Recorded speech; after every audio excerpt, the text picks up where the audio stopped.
Profiting from falling stock prices, also known as short selling, involves selling borrowed shares of a stock with the intention of buying them back at a lower price. Here's how it works. Borrow shares. Contact your broker to borrow shares of a stock that you believe will decline in price. The broker lends you the shares, which you sell on the market. Sell shares.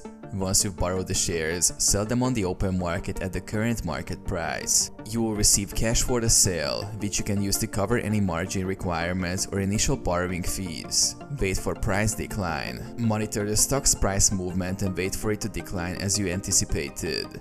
The goal is to buy back the shares at a lower price than the price at which you initially sold them. Buy back shares. Once the stock price has fallen to your target level, buy back the same number of shares that you borrowed from your broker. This is known as covering your short position.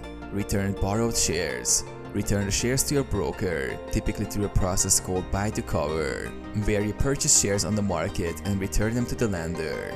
Profit. If you successfully bought back the shares at a lower price than you sold them for, you will pocket the difference as profit, minus any borrowing fees or transaction costs incurred.